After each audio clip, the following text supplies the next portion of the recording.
All right, everybody. Oh, my camera. Second. There we go. Is it better now?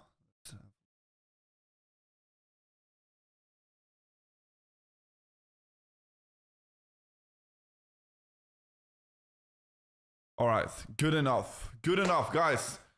How are we all doing? Guys, today is maybe the most important date for this month at least, right? For this month at least.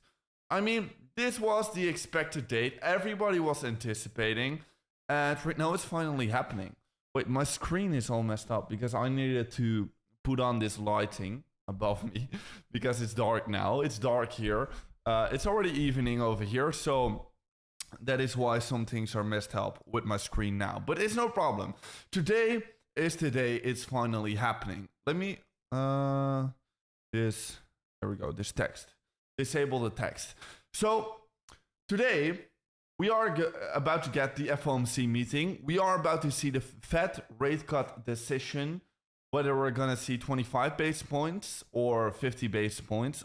Obviously, I think for most of us, this is already a given. Most of us already know what's going to happen with the rate cut. However, more importantly, because 25 basis points are pretty much on the table, let's have a look. Maybe some surprising things will happen. But the more important thing will be the dot plot and the Fed meeting. And the dot plot, don't call me on this, but I think usually it is already being released during the Fed rate cut decision at the same time.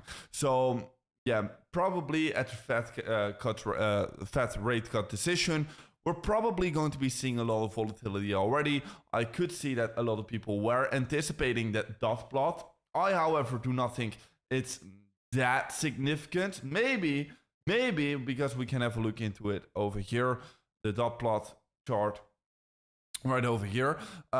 Maybe if it's going to be severely different and if it's going to be very different, well, then obviously we could see a big move coming, but I do not expect that. Usually we're not going to see that. Just like with a rate cut, usually whenever there's 93.8% chance of seeing this Fed rate cut and only 6.2% of seeing a 50 basis point rate cut, usually we just see the 25 basis point rate cut, okay? Usually that just happens. Of course, I'm all in for surprises. If we're gonna see a 50 basis point rate cut, probably in a shorter time frame, we are gonna see a big bump. So let's keep our hopes up because there is still that 6.2% chance that the market is giving for a 50 basis point rate cut, right? These are the markets, their expectations, and very likely they are in line of what the Fed actually will do. So a slight chance of seeing a 50 basis point rate cut, but more importantly, and this is going to be the real alpha, this is going to be the reason why you want to be watching me and why you want to watch the live stream, is because during this FOMC meeting, which will be half an hour later after the Fed rate cut, so in 50 minutes we're going to see the Fed rate cut decision, either 25 basis points or 50 basis points. And after that, half an hour later, so from now on 1 hour and 20 minutes, well then, we're going to be seeing the FOMC meeting where Jerome Powell is going to come on live on stage and he's going to talk about what he expects for the markets and what basically the reasoning of what they did, why they did it, what they expect is going to happen next. And basically, what we want to look out for is whether Jerome Powell will speak with more kind of a dovish tone or an hawkish tone again. One thing that is noteworthy is that during the last time Jerome Powell was live on stage and was speaking about the markets, let me grab the chart. This was the last time right over here. During this bump right over here. This was during the Jackson Hole event. And basically, Jerome Powell was a lot more dovish than all of the traders have expected. And that, because of that speech, because he was a lot more dovish as expected, that is the reason why we saw this bump to the upside, okay? It was quite a big bump. We also went live during the stream, and first we saw a bit of a dump, okay? And then after that, we saw a big 4.5% bump to the upside, which is almost 5%. So that's quite big for Bitcoin. And some of the altcoins pumped much and much more. So definitely this was quite a big of a move. And that was just because of what Jerome Powell said. That is why it will be so important to have a look into what Jerome Powell will actually say during this meeting. Will he be dovish, or will he still be a bit more hawkish? Now, one thing that I will say about this is that I think their expectation is that Jerome Powell is about to be a bit more hawkish than expected. And leading into this event, the market isn't really that bullish anymore. I mean, we are seeing some consolidation or some weakening price action, especially for Bitcoin, especially some of the altcoins. Here, Bitcoin is dumping right to the downside again. So we are seeing some weakened price action. The market isn't expecting much. Market is expecting, also if I have a look into X, a bit more of an hawkish stance, which I think is absolutely foolish, which I think is crazy, because the Fed is not out here to flip-flop, okay? The Fed is not going into the one meeting saying, oh yeah, we're gonna look into loosening up our monetary policy, and we're gonna have a look into these rate cuts, and we're gonna have a look into ending QT. And then all out of sudden, out of nowhere, in the next meeting, they're gonna come on stage and say, oh yeah, maybe it's gonna be time to soon start hiking rates. And that's a bit severe, of course. But, you know, they're not gonna flip-flop like that. I think Jerome Powell will just say something similar to the last meeting. And I think whenever Jerome Powell will mention these specific keywords, which could be getting mentioned today, well, then we're going to see a big bump. If he's not going to be mentioning that, well, we can be seeing a similar situation, similar scenario like in a few last few times, where first we have seen a bit of a dump, then a pump, okay? Also right over here, it was only after the meeting where we saw this pump. Also right over here, we saw a dump, then a pump. Okay, and also right over here, only after the event, we have seen this pump. First on the date, a little bit of a dump. So if he will not be mentioning these keywords, I think the same thing will be happening, where we could be seeing a bit of a dump, okay, in a shorter time frame, and then a pump. But if he's going to be mentioning raise your volume, is it really that bad? Is it not loud? Let me know in the comments. If anybody else thinks I should raise it, I'm gonna change it, you know. But if he's gonna mention these keywords, for example, the end of quantitative tightening, I think we can see a pump. And one thing to note is that during about the beginning of this year, Jerome Powell has suggested that during about the middle end part of this year, we could be seeing the ending of QT. So maybe that will be announced during this meeting, maybe, possibly. And if he will do that, I think we're gonna see a big bump, because ending of QT, that's bullish for risk on assets. Yes, more volume, sound is okay, it's low, all right. I'll increase it right now, okay? Let me have a look. Yeah. Oh, I can't increase it now. I'll have to do it after the stream, but then I'll do it for tomorrow. Just increase your volume on your phone or something like that. No, but if it's going to be announcing the end of QT, that's going to be mega bullish, and I definitely do think we're going to see a big pump. On top of that, what I would also say, also look out for, and especially for altcoins, by the way, especially for Ethereum. The end of QT is going to be meaning a massive pump for Ethereum, I think. Then we can definitely hit the range highs again at the least. And then afterwards pump even higher, probably. So that's going to be massively bullish if he's going to be mentioning that. Now, one thing that is not like as severe would be the mention of a soft landing and that everything is still under control. I think he will say that anyway, because that's pretty much his job to do that, right? To really calm everybody down and say, yeah, we've got everything under control. But if he's really sure that a soft landing is like really the base case, I think that can also give more confidence to the markets.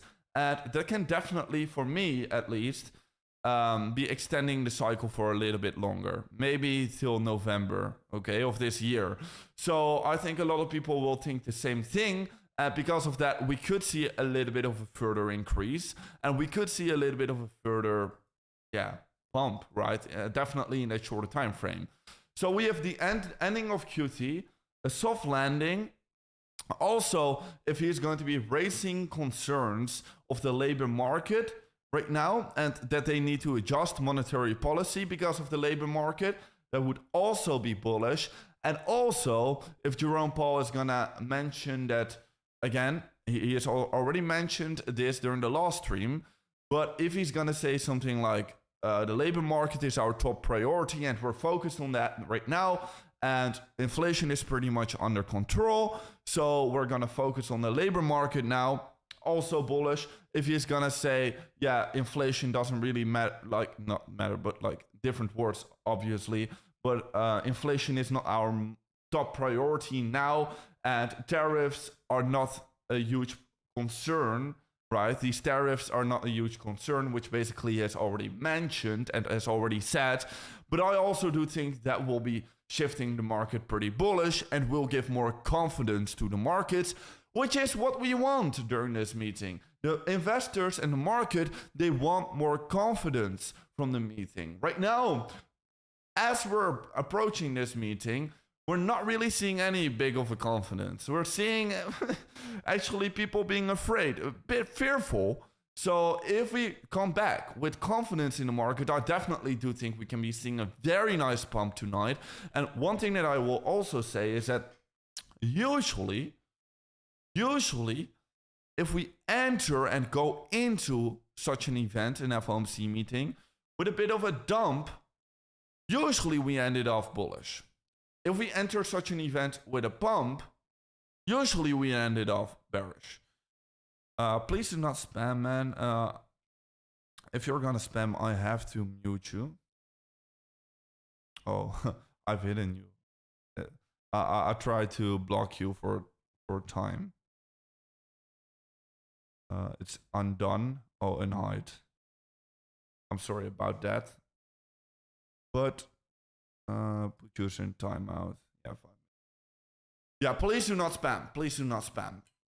So that's basically what we could expect, what we're gonna expect. And all of this is gonna happen live in this event, which is pretty much the most anticipated event for this month. Now, before you guys get angry at me, I can already see some people, they're really thinking, what is going on with this man? Is everything going okay with him? Some people might already start to get very angry at me, and I get you, I understand you. I completely agree.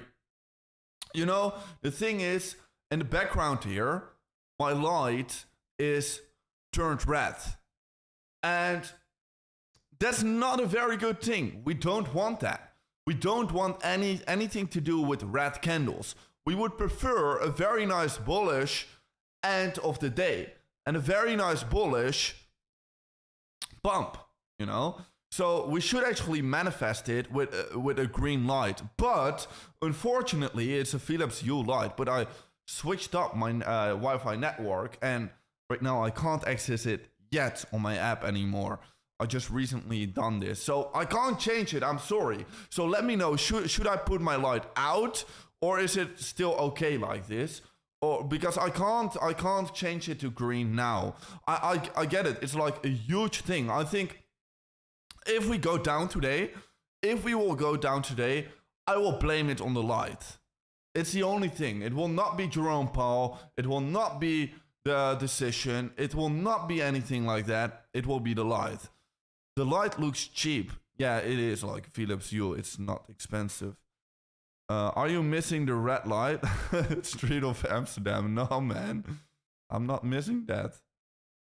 So yeah, let me know. Should we turn it off? Or I think it's cool, you know? I think it's cool. Then at least we have something to blame if we see a dump. Then at least we can blame it on the light.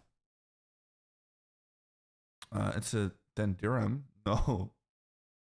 Not that cheap, man. Not that cheap. You know, Philips Hue. Change it to green. Yeah, I can't now. it's visible enough. No, but the background is red. That's a problem. That's a problem. It's a problem for the stream. Don't worry. Next stream, if it's nighttime again, you won't see me sitting in a red room ever again. You will only see me sitting in a green room. Depending on what the market does, of course. Because if we're going to enter a bear market, yeah, I'm going to keep this light. I'm going to keep this light. So, yeah. It only makes sense if you have a green light. Yeah, maybe. The day that Mr. Crypto live streams, pumps 10k daily candle. Yeah, 100%. Can you give me a 15 AED? No, I'm too broke, man, for 15 AED. I don't have 15 dirham. I don't have it anymore because my profits have been going down. My profits have been going down, so let's hope that this stream, my profits will return. And also, very interesting and very exciting, let's also hope that today, during this stream, we can enter our first trade with our little 10k challenge that we have going on right here that I started today. It's loading now. Updating, come on. Are you gonna update? Oh yeah, here. So yeah, we started this today, and I'm looking at Solana. It's a gift here. If you're watching the live stream, you're also getting some real alpha. With the first link down below, you can also join the Platinum group. But this is going to be the 10k challenge, and let's see if during this live stream we can actually see a nice clean setup and a nice clean entry. Now, I myself am honestly looking for a clean break above this level of resistance, or grabbing the lows, right? Grabbing the lows, but then coming back in, and then that confirmation. So it's either or. It's either or. It's either or. It's one of these scenarios. And then that's gonna be my entry, or here's gonna be my entry. That's how I'm going to be playing it now, and maybe during this stream we can see some nice little volatility. One thing that's going to be for sure is we're gonna see some market manipulation again. We're gonna see some big things. Can someone share the Platinum group? I mean, you can join with that first link down below. It's over here.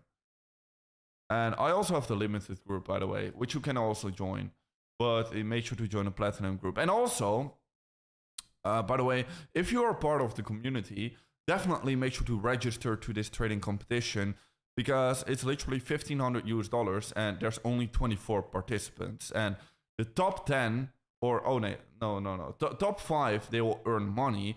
And on top of that, there will also be 5 lucky winners who will get a $100 bonus each.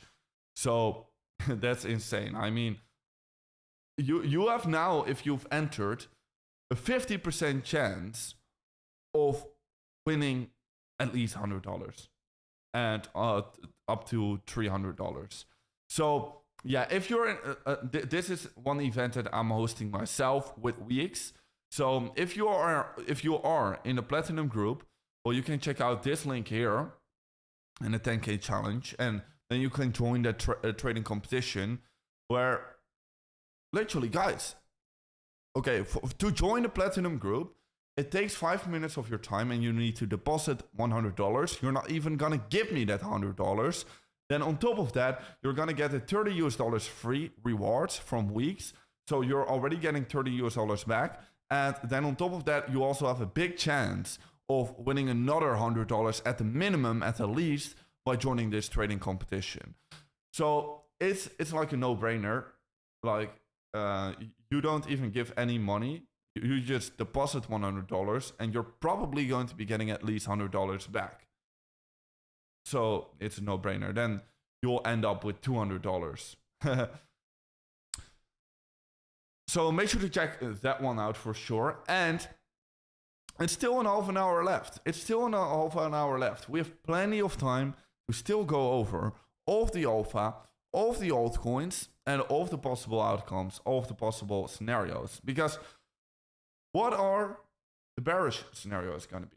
Honestly, quite frankly, I don't think we're going to see any bearish scenario here. I mean, I want to be objective, right? The bearish scenario would be that we're just going to see a 25 basis point rate cut, and Jerome Powell is just going to say nothing, literally nothing, right? Maybe even be a little bit more hawkish than expected. Then we can definitely return to the 113K level, I would say. And then afterwards see a pump, just like we have seen over here. First a dump, then a pump, just like here, dump, then pump. Just like here, only after the event we saw the pump.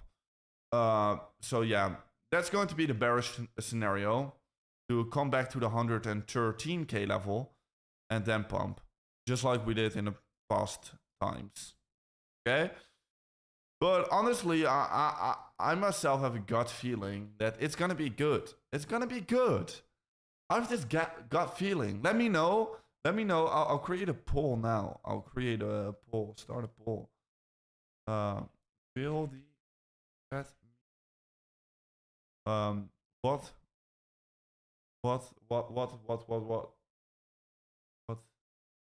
result or FOMC better? Will the result be bullish? Just very simple, bullish or bearish. Will we pump, or let's say pump or dump? Easy.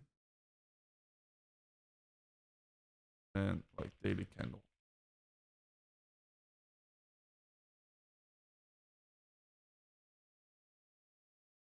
What's the result? And then the daily candle. So the daily candle close. Is it gonna be bullish or bearish today? Are we gonna see a pump here, or are we gonna see a dump? Basically, are we gonna come back to 113, or are we gonna pump now? Just like, for example, here.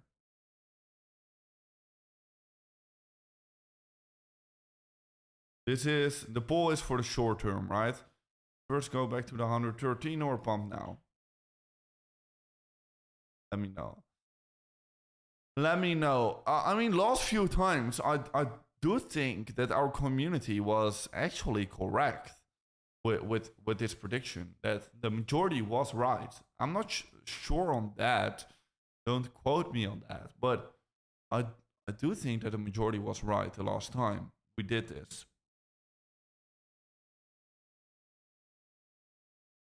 I can see a bear. Long on Sol. Yeah. I'm gonna long on Sol 100%. Looking for entries now. By the way, guys, make sure to push up that like button. And the total tree, surprisingly, is looking very bullish. Very bullish. We are getting a very nice candle over here.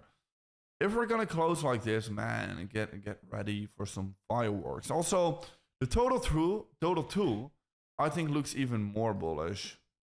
With like this resistance here, the previous high now being retested. Yeah, this is looking very good. The total two, so that would mean that maybe first Ethereum can see a bit more of a pump, and then after that it will drag the total three also to a breakout. Possibly, Fed dovish cut or Fed hawkish cut. I think it's gonna be more of a dovish cut. I think Jerome Powell will come in and say, yeah, it's a cut, and we're expecting a soft landing. Maybe. Let's see.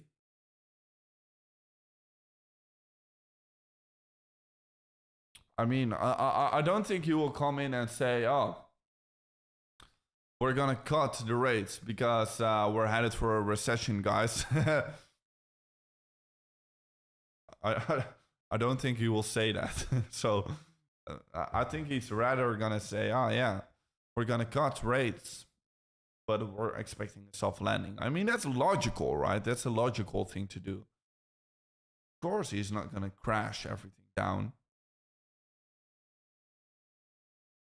Yeah. Also, this chart is pretty impressive,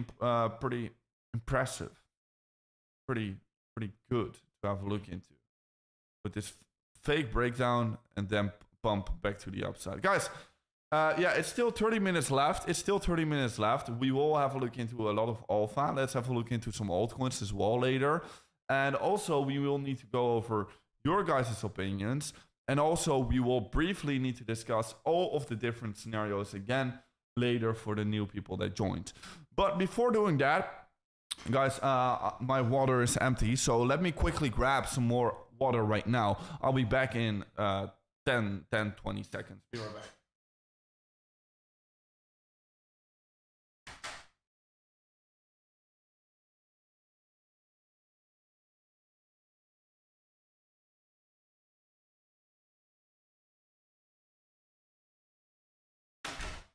All right, there we go. So, quick. Yeah, make sure to grab enough water for today.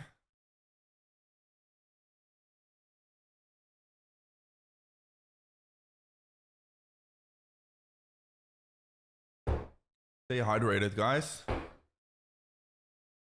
Stay hydrated. Solana pumping a bit back to the upside. I mean, Solana, I like it, man. I like the structure of Solana here. Obviously, in that longer time frame, well, I think we're hitting a massive wall of resistance here. I mean, it's basically a big range. But in the shorter time frame, I just think this has some more legs to go to the upside, especially on like the weekly. You don't see it clearly on this chart anymore. No, but on the weekly here, this can definitely go a bit higher and a bit more parabolic. Till at least this level of resistance, which would be about 253. So that's going to be a pretty nice trade from this little bit of a breakout. Like we could see. And I like Solana now at this point because it's the money rotation from really Bitcoin into Ethereum into large caps now, where large caps can see a bit more of a pump now during this stage of the market. Like for example Solana. I mean, Solana has already been showing a lot of strength for this cycle. I would also like to trade, for example, Sui, but Sui right now is not showing a lot of momentum in the shorter time frame. So that's the reason why I would like to stick with Solana for now. I've also been having a look into BNB because today BNB has showed a lot of strength. I mean, BNB is looking pretty interesting, honestly. Yeah, maybe we should also do a small trade on BNB. Like a smaller trade on BNB and then a little bit bigger of a trade on Solana.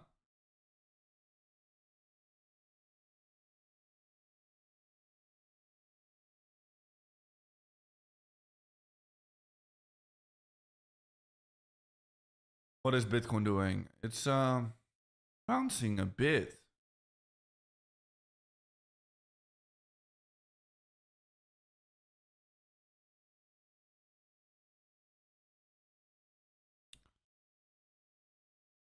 Do you think we will see a bull market till 2026? No, I don't think so.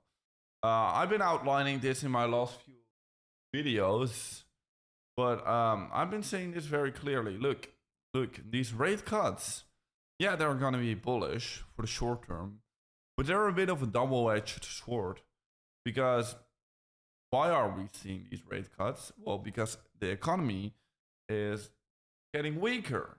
The economy is weakening. And probably we're not going to see a soft landing. I mean, most of the times during these stages, we don't. On top of that, labor market is starting to really not look great. On top of that, I will say that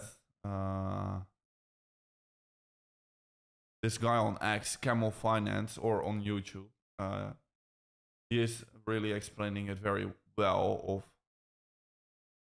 why the economy behind the scenes is looking not so good. So yeah, he's explaining it pretty well. And behind the scenes, these rate cuts are not very good because the economy is being unstable, and because of that, we could be headed for a recession. And whenever we do it, a recession, well, then markets are gonna react with a downwards negative turn. Right now, yeah, the economy is not looking great. It's looking unstable. It's looking bad. But the economy is not the markets, right? The markets still would like to go a little bit higher to the upside. They could still go a little bit higher to the upside with these upcoming rate cuts. But then after that, it will be time to exit the market, where we're going to enter a bear market, where we're probably going to be headed for a bit of a recession. Not a big one, not a huge one. It's just going to be a recession where rate cuts are going to happen, where we're going to ease into normality, and we're going to ease into maybe quantitative easing, into low interest rates between the 0% and 2% mark.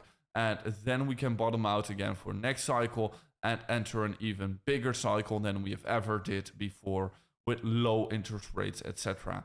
So yeah, that's what I expect will happen. So these interest rate cuts are a bit of a double-edged sword. Yes, in a shorter time frame, I'm definitely still very bullish, but in that longer time frame, it's not going to be that good, or like medium time frame, right? And I like to have a look into this 2019 scenario. I see a lot of similarities of the 2019 small rally that we have had during that time. So I like to overlay the 2019 scenario with the Bitcoin chart now, where Bitcoin will probably and can still pump for about 1 or 2 more weeks. But then we're going to top, probably. I do think so. We can hit the upper side of the range, grab the highs again, and then probably top. But altcoins can still, while Bitcoin is consolidating, probably in this range still, well, altcoins can still rally very nicely, and the Bitcoin dominance can fall, and money can rotate into altcoins with these rate cuts, right? With a bit of a looser monetary policy, that would definitely make a lot of sense, and then we will get our exit pumps for our altcoins.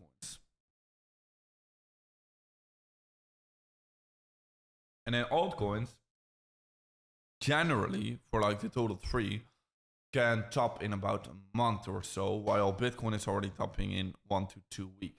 Now it depends. It depends of what Jerome Powell will say, because if he's really gonna announce the end of QT, if he's really gonna announce that he's very confident about a soft landing, and if he's gonna announce that the labor market is looking weakened, but they have everything under control with the labor market. If he's really going to be confident about that, I would say, okay, yeah, maybe we can still last for a bit longer. We maybe have a little bit more fuel left, and we can definitely pump maybe a little bit higher for the exit pump. But then still, I'm gonna have a look into a top structure here, and then still for November in that case, I'm gonna have a look into a top. So yeah, that's my honest expectation. I mean, if you have been following me longer, maybe you're seeing me for the first time now, and you're gonna think, oh, what a bear is this? But no, I'm in bullish throughout the whole entire bull market. I've never ever been bearish in the slightest.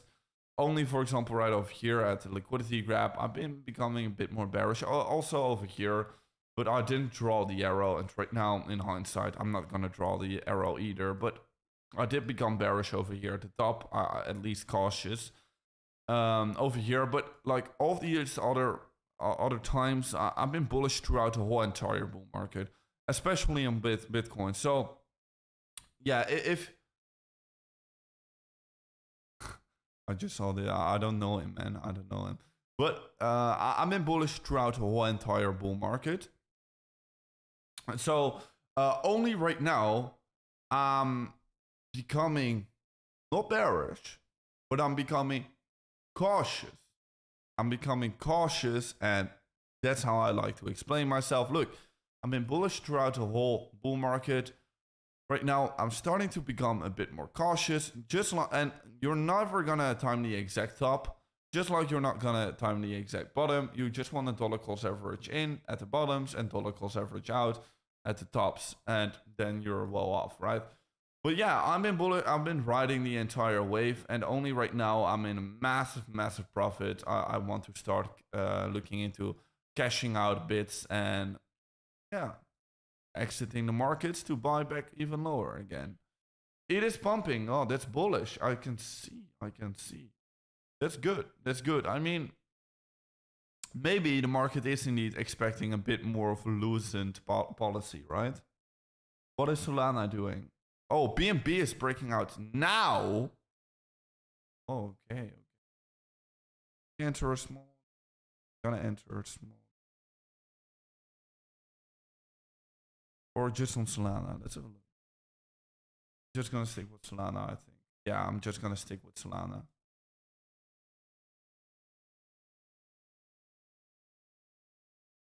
So let's open up Solana.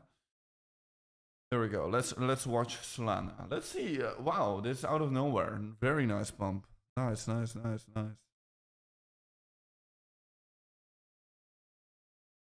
So how I would like to approach these last pumps would be that it would be my exit pump. It's gonna be my exit pump, guys. I've been accumulating the whole entire way. I've been riding my backs through every single point of FUD. It's been a long journey. Everybody has been calling me out. Everybody has been saying, everybody has been telling me so much shit, literally. The one guy has told me, oh, sell your bags because of XYZ. The other guy has told me, oh, yeah, you're stupid. The other guy has told me, buy more of this. Blah, blah. Like everybody had their opinion. I just stick to my own game plan. I just stick to my own approach. I just stick to my own data. I just stick to my own charts. And I just stick to being bullish through the entirety of this cycle. And right now, I'm finally getting to the point where I'm going to start to have a look into my exits. Also, for example, for the total 2 and total 3. Yeah, we're going to enter that big breakout where I expect everything to explode massively with a big bump. But guys, you want to exit during this bump. Okay, yeah, you can open up trades now to anticipate this big bump. But you want to exit during this bump. This will be the time to exit. Okay, look at this bump here. It's a similar situation like this bump here. During this bump, you want to exit. You do not want to buy more. No. You wanted to buy here, which is basically this point here now, I think. And then you want to sell on this pump, and then just don't touch it anymore. Then be okay with it. Then wait for the bear market and then buy again. You know, that's the game.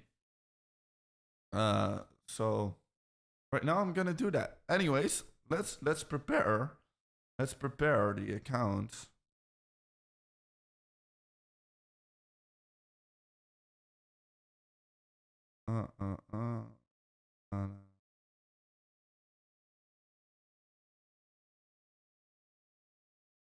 It's a little bit tricky, I would say, entering before the meeting. It's a little bit very tricky.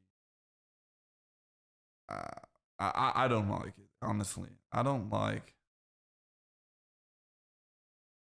entering here before the meeting. Usually you don't want to trade during these times. BNB has already been breaking out. My comments are saying that probably we are gonna pump though, so maybe my community here in the live chat knows something. 63% is expecting a pump and 37% is expecting a dump. So let's see. Definitely my trades are bouncing back. Very nice.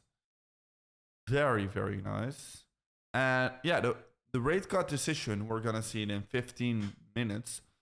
And the FOMC meeting in 45 minutes, which the FOMC meeting, I think, will be the most important part of the day.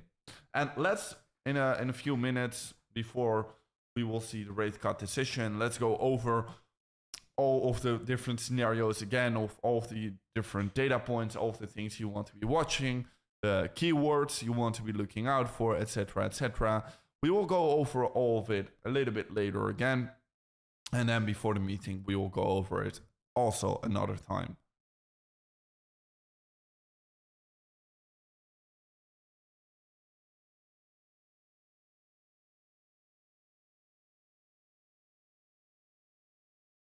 Is it a trap before dump? I mean, 100% sure. We are always seeing a lot of like wickery going around on these type of events. Dumping now, yeah, a little bit. It's dumping now, back again. What is Ethereum doing? Come on. Pump it, guys, pump it. I mean, today was already kind of a volatile sideways day, right? Here with like 6%, here 2%, 2%, 2%. You have a limit long on 4K? Yes. Just in case, yes. I still have that limit long open. Just in case, I mean, I don't think we're gonna hit it at all during this meeting, but it's pretty logical because if we do hit it eventually, we're gonna grab the liquidity below this low, and we're gonna still hit a massive level of support. And I think that would be a pretty logical level of seeing a bounce back to the upside, just like we saw right over here, seeing the liquidity grab before going to the upside. So yeah, or also just like over here, where we also saw that liquidity grab before going up. It wouldn't surprise me to see that again with a liquidity grab before going up. Wouldn't be surprised by that. So that's why I'm just still having that limit order down below, but I'm not saying it will be entered. I'm not saying that at all. I mean, you can also have a look into this level of support here. It's almost being touched now, right? I mean, not yet really, but we can have a look into maybe a nice symmetrical triangle, an ascending triangle being formed for Ethereum. That would be pretty nice.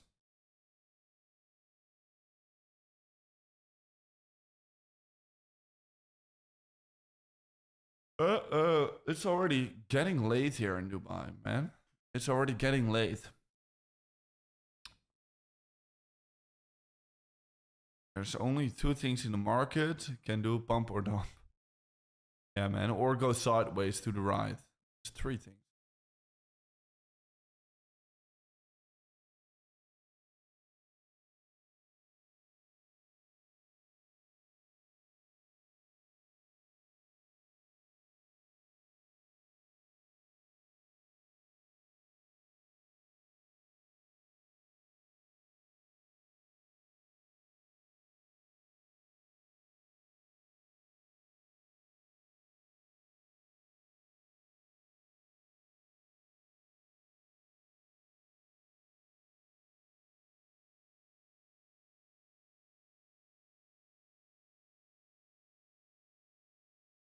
There we go. Hello, bro. Welcome to the stream. 10 minutes for the rate decision. Indeed, indeed. Also, let me search this one thing up.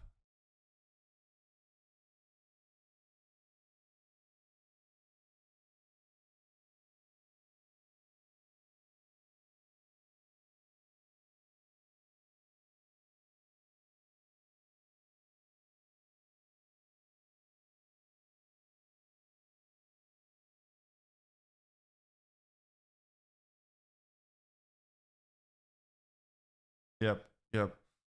So, indeed. So the rate decision plus the dot plot update will happen right now in 10 minutes. So the dot plot will also be interesting to have a look into right now in 10 minutes. What you want to look out for the dot plot is basically if the Fed board or the chair members of the Fed basically expect more rate cuts than expected, than the current dot plot is expecting. So if these dots basically from the dot plot will be lower than expected than the current levels, well then basically the Fed is expecting more rate cuts coming into the year, next year, etc. And that's going to be bullish for the markets because then we're going to head for an easing cycle. And that's one important data point we can have a look into and might cause some volatility because 25 basis points are already going to be expected. That's already pretty much a given. But maybe, I mean, there's a 4% chance of seeing something else. I mean, we could be up for something huge just in case if that will happen. One thing I will say is that how you can always be the first to know what actually happens, what the actual outcome is first follow me over on X, turn on your notifications. And second, follow Financial Juice over on X, turn on your notifications. And also Zoomer, turn on your notifications. And then also, I would say Tree News, and also turn on your notifications. Then, if you go to the Home tab and you go to the following, well, then you will see it here first, or yeah, just turn on your phone and look through the notifications.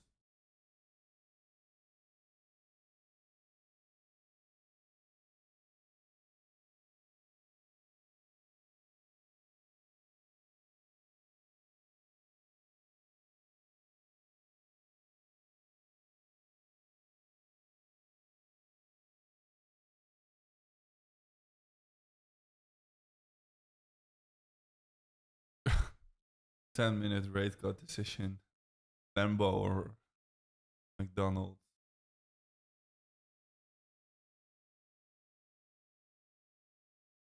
Crazy, crazy.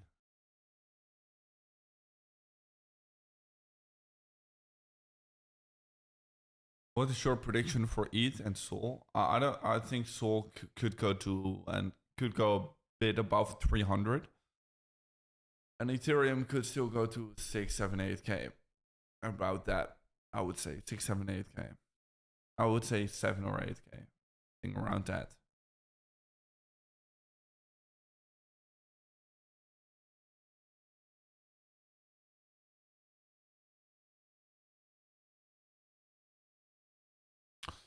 Jerome live from Cabo. Jerome party too hard last night. Yeah, right now he's not gonna come anymore. He's just gonna say, cut rates, be bullish. He's just gonna say, pump up Bitcoin.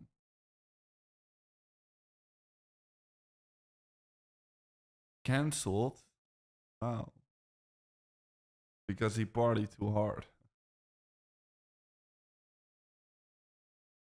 25 base points. 25 base points, almost guaranteed. Not almost guaranteed. But market probabilities are there for the 25 base point rate cut, 96%. While Solana is trying to break back up again. Interesting one.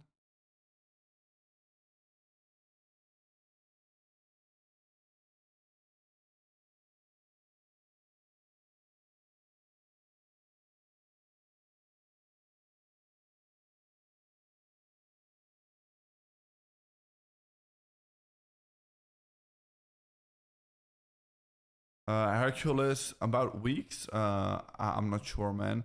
You will just need to contact the support here in the support channel. If you go to the support channel in my platinum group, you can, yeah, get priority support. And if that still doesn't help, then DM me with all of the details, and I'll forward it to the team directly.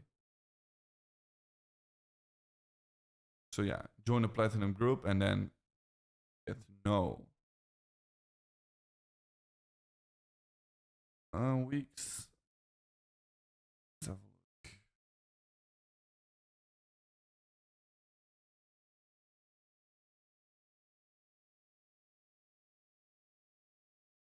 It's trying to break, huh?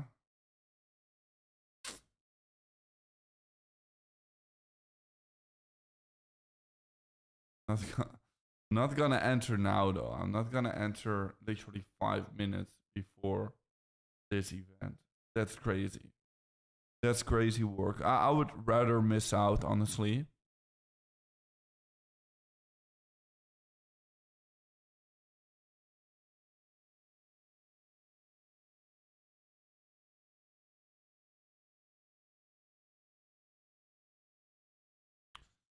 VX does allow to deposit with credit card. You can deposit with a credit card on weeks. It works perfectly fine. You will need to do KYC in that case. That's the only thing. But you need to do that anywhere else. You need to do it everywhere. If you want to on-ramp from fiat, you will everywhere need to do KYC. So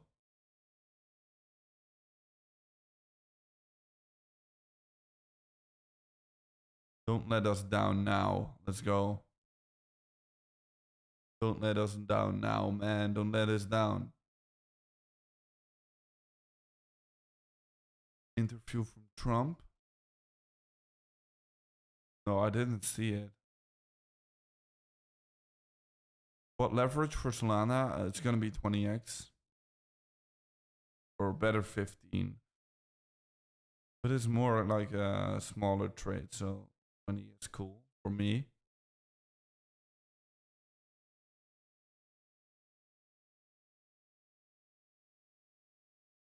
Yeah, it's unfortunate if we break now, honestly, because I think it's a good setup. However, I just don't want to enter 3 minutes before the... You should have a countdown on the screen. Yeah, it takes about a minute or so to set it up, so... Who is shaking? Well, it's not that, like, if you've been through it multiple times, it's not that, like... You'll get used to it.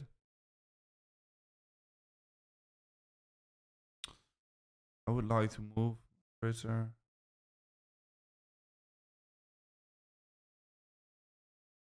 I mean, they are serious, right? I don't know.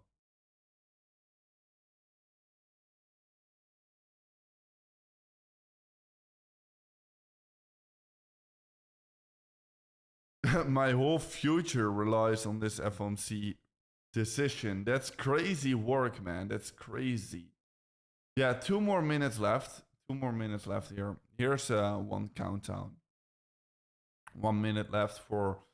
Well, this is not the FOMC meeting. It's the rate cut decision and the dot plot. So... After this, the real big fun stuff begins. So this the real big things after this. So yeah, still 1 minute left. Guys, get ready. I told you what to do to get the data first. Follow all of these guys. I'll quickly go through it now. 3 news. Turn on your notifications for him. Turn on your notifications for Zoomer. Turn on your notifications for Financial Juice. And turn on your notifications for me. And then open your home tab. And turn on your notifications. And now you will know it first in the market. Of course, also watch the price chart, because the price chart is already... I mean, there's thousands of bots and they're already giving it away most of the time. It's pretty pretty fast.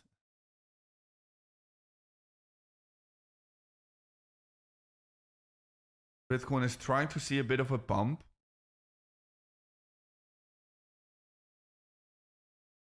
Ten more seconds. More seconds, guys.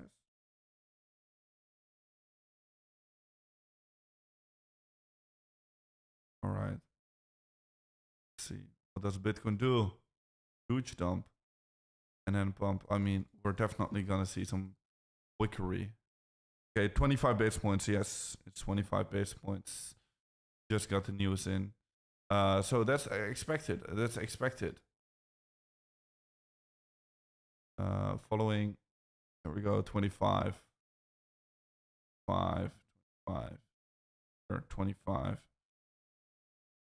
I was not the first one. Ah, shit. Ah, shit. I wasn't the first one. 3 News. 3 News was the first one. 3 News was the first one to break it, but we're seeing a nice bump. All right, let's see.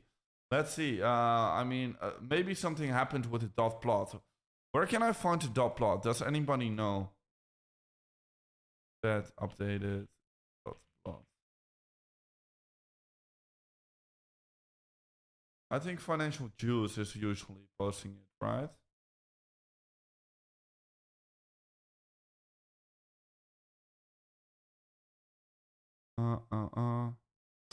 Oh, what? Fed medium projection shows 50 base points, more rate cuts in 2020. That was expected, actually. That was expected. But it's good to see more certainty and more confidence about that in the market, at least. I mean, yeah, it's to be expected. We're seeing nothing really. It's just what the market does best now.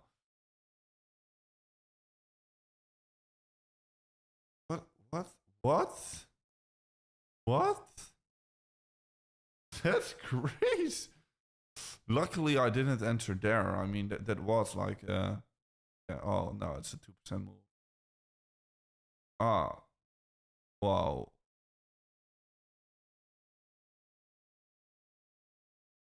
Are you buying? No, I'm not doing anything yet. If I will see in the coming half an hour, if I will see a clear setup in the market, I will enter, because I do think that during about the FOMC meeting, we will see a nice bump. I think the FOMC meeting will bring bullishness. The FOMC meeting will happen in half an hour from now, so stay tuned. I'm gonna try and get the data for the dot plot so we can have a look into that live. That's most important now. Yeah, we're gonna have a look into the FOMC meeting live. I will go over all of the scenarios in a bit, so definitely stay tuned for that. I would say the FOMC meeting is much more important than the actual rate cut decision. During the FOMC meeting, we will see what Jerome Powell will actually say and thinks about the markets, what the next projections are for the Fed, etc. And that's most important to have a look into. Right now, we're basically seeing nothing with this rate cut. I mean, because it was already expected, right? It was already expected, and seeing nothing. So if Solana dumps a bit back to the downside, I will get interested in a possible entry. I just want to see a slow dump to the downside in the next 10 minutes. That's what I would like to see. If we can see that, we'll definitely be interested in buying that dip. If we just pump straight, I mean, so be it. So be it. I mean, I at least was bullish, but then I'll just let it slide.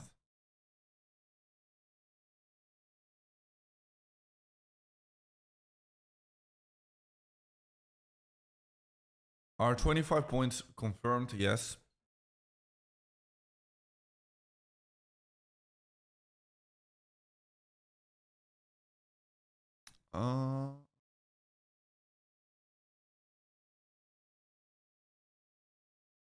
It was a seldom news event. Let's look. I mean, I don't think so. Why would it be? We were already selling off leading into the event. Look at this. We were already selling off.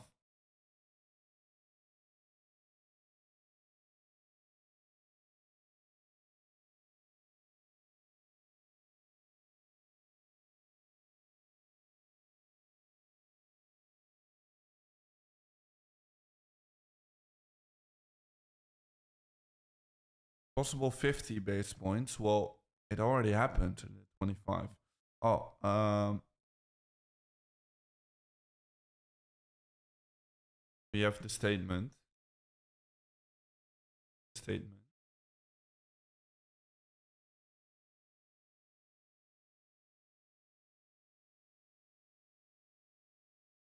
Let's have a look into it.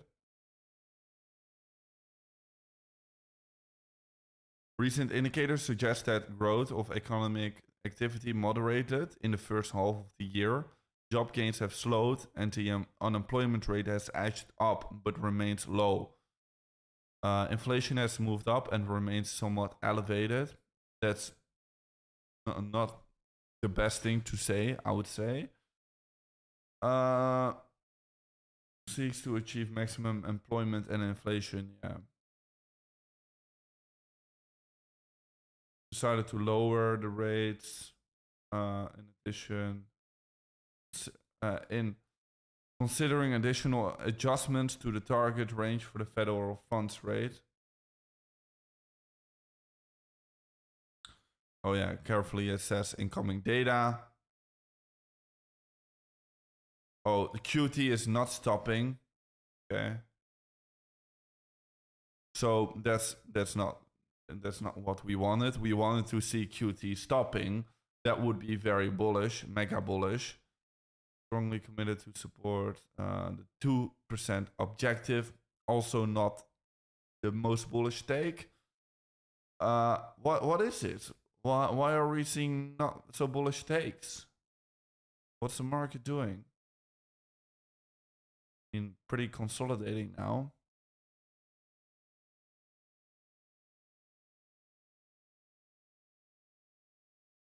All right. Okay. And this one.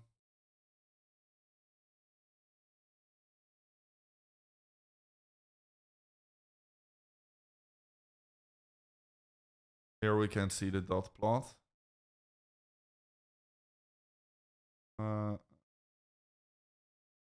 Has it been changed? It's still targeting 3%, 3.5%. Not much has changed.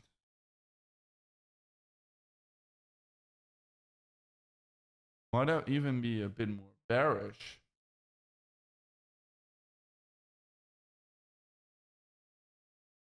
Yeah, before it was leading a bit more to the downside there to 3%. Ah, it's still the same, kind of. It's still the same. All right. It's still the same. Nothing much has changed from that one. And the statement is also kind of the same. It's not that much different. But the only thing I'm kind of surprised by is that why was Jerome Powell that much more dovish during the last Jackson Hole event? And now again, he is returned to normal again. I mean, this is basically the normal statement again that we have seen most of the time. What I don't get it. Maybe we will be surprised during the actual FOMC meeting, but what you will say, you know. But I am surprised now, and also the not ending of QT. Well, it's not a deal breaker, you know. It's not a deal breaker, but I mean, I would have wished to have seen the end of QT, and then definitely we would have seen a massive bump. That would have been massively bullish. I mean, but let's see what the meeting will bring. It will happen in 22 minutes from now. It will happen in 22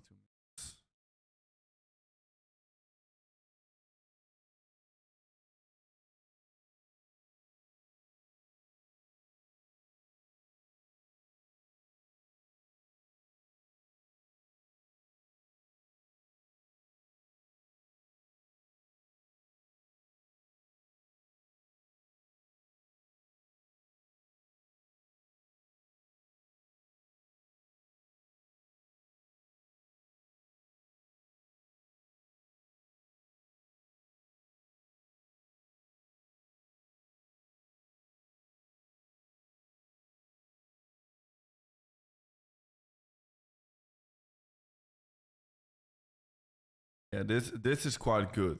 And downside risks to employment have risen. I mean, for short term, this is good. Medium term, this is not good.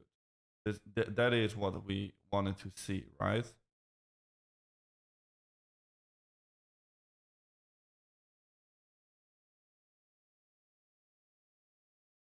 Probabilities are shifting a bit.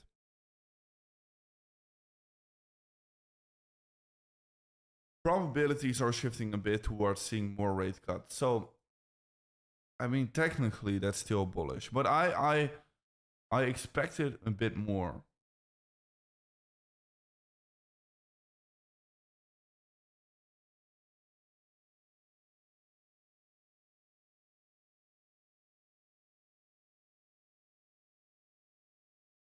Bitcoin's still just consolidating, man, with a lot of volatility. Actually, this was kind of underwhelming experience here. Very nothing. But let's see, because in 19 minutes, still the real deal will happen. Maybe during that time, we will see something big, maybe something huge happening still. Let's have a look.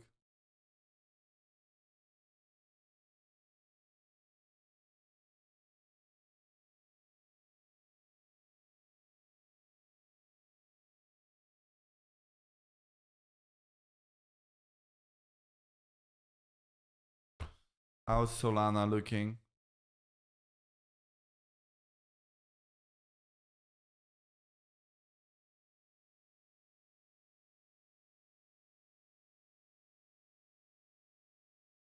A burger with nothing. It's all priced in. Yeah, I mean, right now, definitely the rate cuts were priced in, but the statements were more important.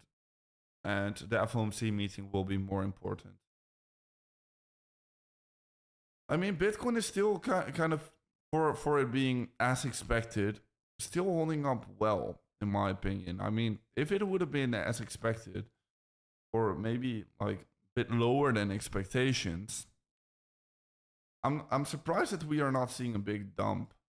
And in it of it alone, like looking at that alone, that we're holding up well, relatively well now during this, that's making me feel kind of bullish.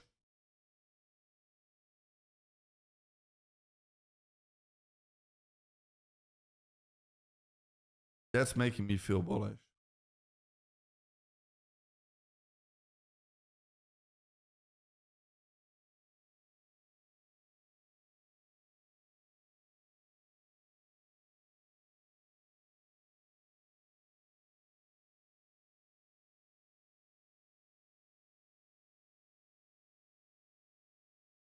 You're in a bull ass market. Wow.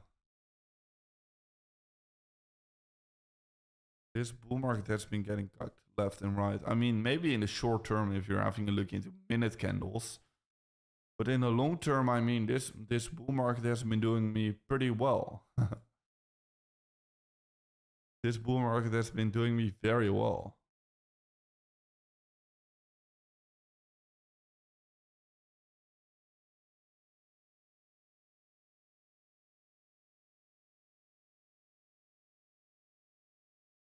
Yes, definitely. Dollar going down does help Bitcoin.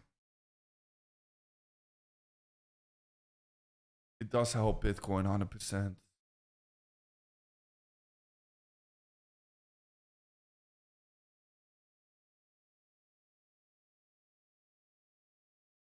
Bitcoin acting stronger than ETH at the moment, yeah, because I mean the announcements or statements weren't that bullish, especially not for risk on assets. Then, right?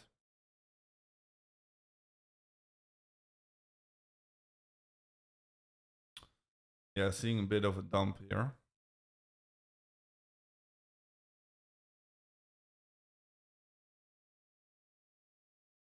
100K test. Wow, that's very low. That's very low. Just because of this FOMC meeting, I don't think so. Or just because of the rate decision, I don't think so. let's have a look. We still have the meeting coming up, and I think it will be good. I still do think it. The statements were not good, but we'll just see in a matter of time. We will get to know. Dumping. How much volatility is this really? Okay, 1%.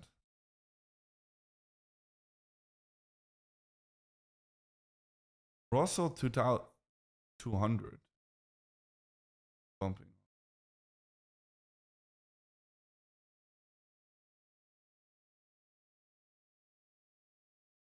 Oh yeah, stocks are also seeing some big volatility today here. Yeah, 2,000. Big volatility here today.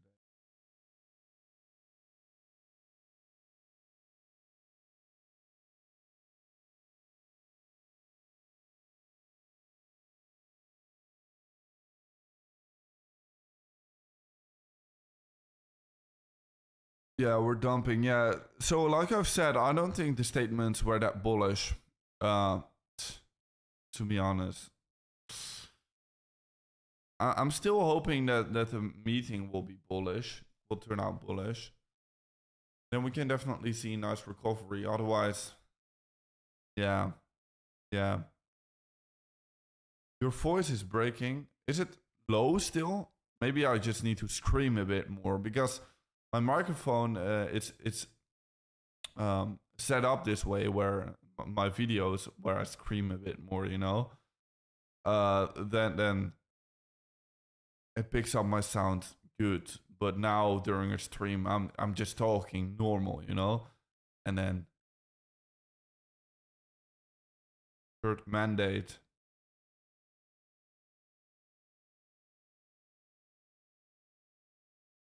So good, very good. It's not so loud. All right, voice is good, perfect. All right, perfect.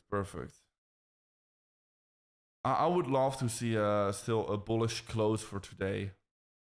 Bullish close for today would mean still our base case to be followed, right? Grab that range high. 25 basis points confirmed. Yes.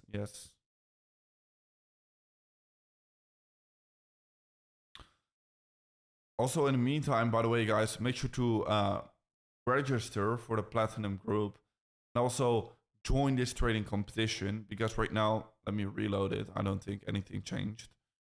There's literally only 24 participants.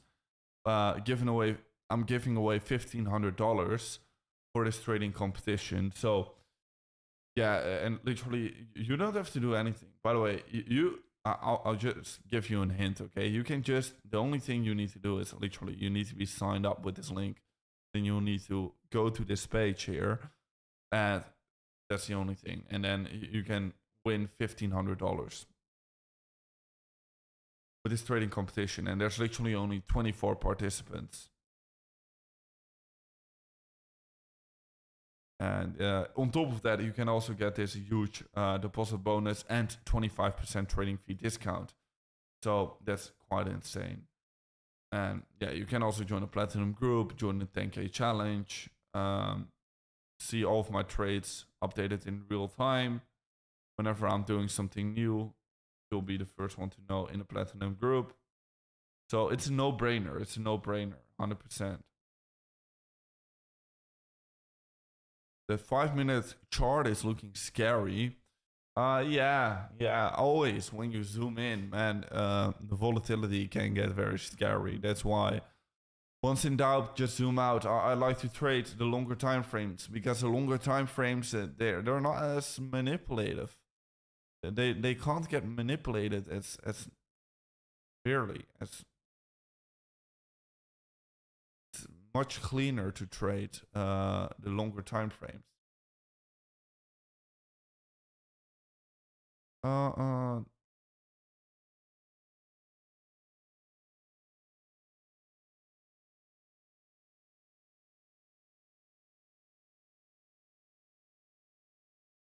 Should probably change the title. Yeah, because of the statement, you know. Because of the statement. Yeah, maybe I should. Also, FOMC meeting and then Bitcoin and altcoin volatility.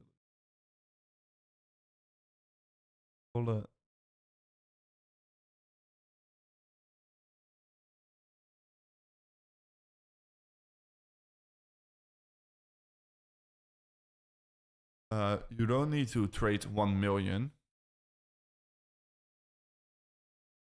Here.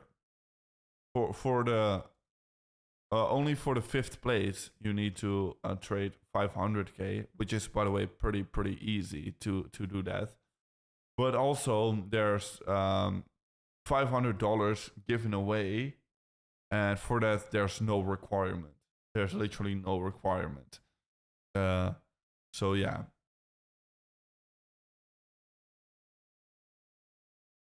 Maybe only to trade one time. It's here.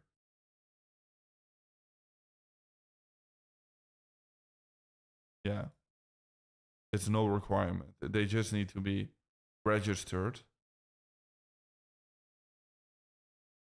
And no deposit hunters. And under my link. Here, via the link. Only accounts via my link. And then, yeah, you can join.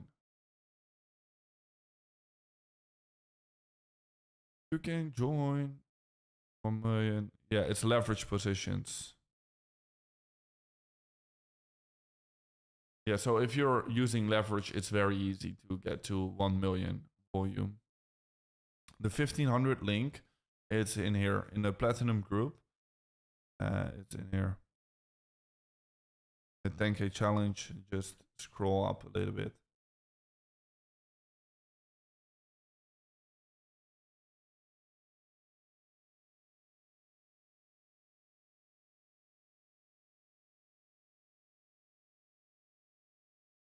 Eight minutes, yeah, 8 minutes left until the real FOMC meeting.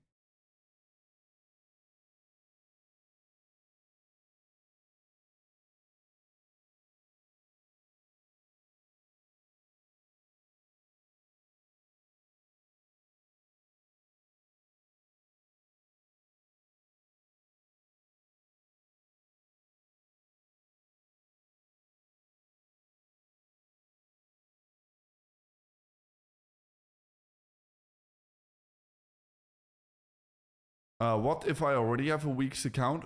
You can easily just register a new one. It's very easy to do so. Very easy to do so, and I mean, you can do so. It doesn't matter. It doesn't matter. The only thing is, if you already have a week's account, well then, you can still participate in the trading competition. The only thing is these rewards for signing up, like the 30k deposit bonus, 25% trading fee discount will still be eligible. But for the deposit bonus, probably you'll be flagged as a deposit hunter. So yeah, you can't claim your deposit bonus twice. That's the only thing. But you can enter the trading competition. You can enter platinum group, and you can get this 25% trading fee discount if you already have an account, and if you just sign up a new one with that link below. And yeah, then you can get all of these things. By the way, guys, 7 minutes left. 7 minutes left. What is Solana doing? Solana is bouncing back slightly again. By the way, maybe we should go over some more altcoins, right? Do you guys really like altcoins still? I mean, I do. You can't get into the Telegram. Well, you can create a new account and then you can get in the Telegram. It's easy. Easy to do. No, but here are all of the altcoins that I really do like at these current levels, which I'm all accumulating, preparing for altcoin season, because maybe Doge is actually a good position here. Is Doge a good setup? I mean, it's breaking out kinda. It's already been breaking out. Doge. For a swing trading position, it's looking a lot better though. Looking very good for swing trades. This is looking very good for swing trades. But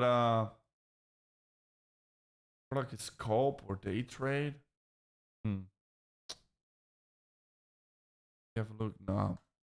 I don't know, for like this day trade, I'm not sure. I don't see any clear entries here.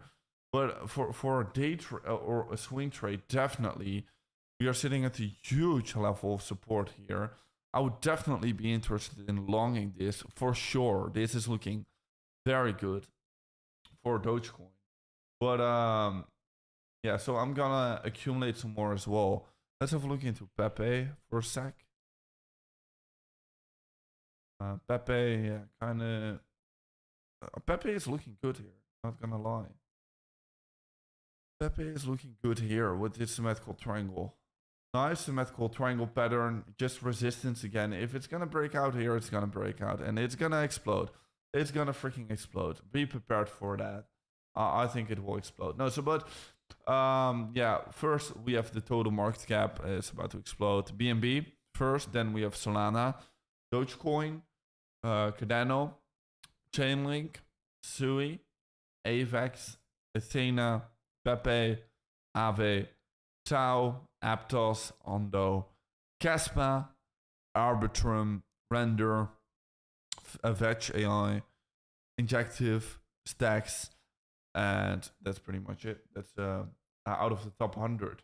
These are the coins I really like from the top 100. Now there's also some other coins from the list, like lower down the list, right? For example, Pendle. Like these coins I also really like.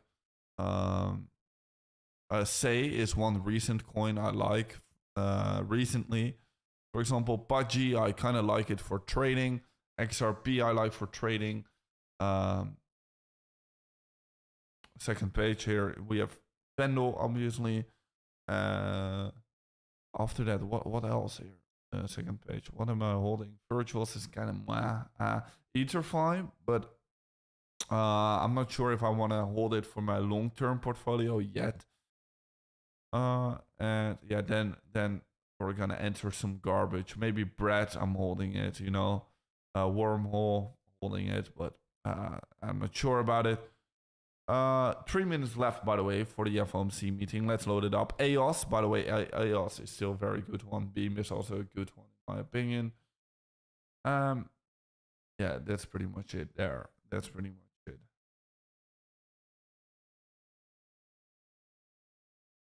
Avantis, it's a new one. New. So yeah, that's pretty much it. Let's load up the stream. FOMC meeting. My water is empty again. All right, no problem. Problem now.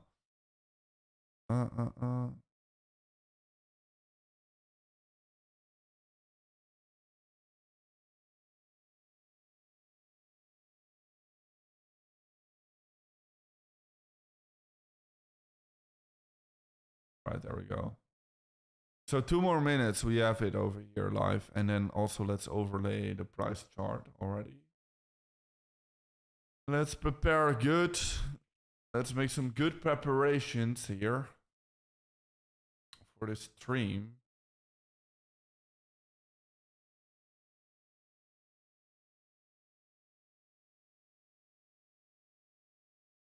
Plus out beers. 25 base points cut.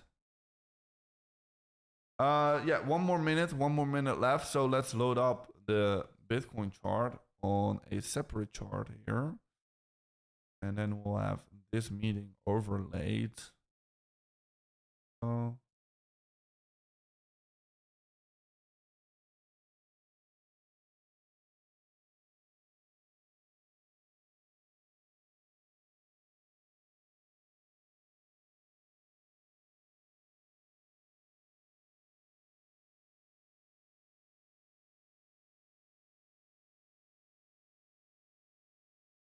Where should I put this?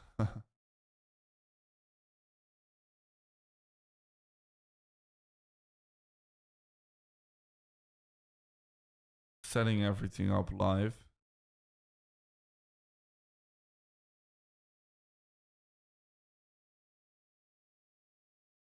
So now I can see everything still.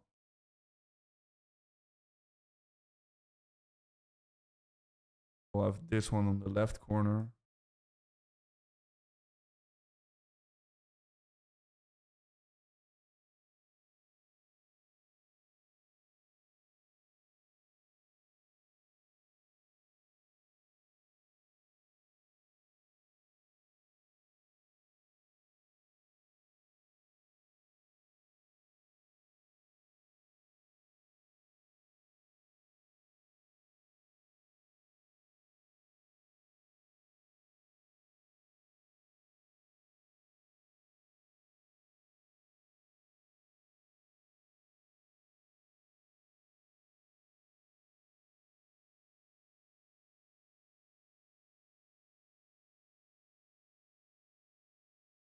It's already started, by the way. Let me load it up. Oh, sorry. Employment have risen. At the same time, and in light of the shift in the balance of risks, today the Federal Open Market Committee decided to lower our policy interest rate by 1/4 percentage point. We also decided to continue to reduce our securities holdings. I'll have more to say about monetary policy after briefly reviewing economic developments. Recent indicators suggest that growth of economic activity has moderated. GDP rose at a pace of around 1.5% in the first half of the year, down from 2.5% last year. The moderation in growth largely reflects a slowdown in consumer spending. In contrast, business investment in equipment and intangibles has picked up from last year's pace.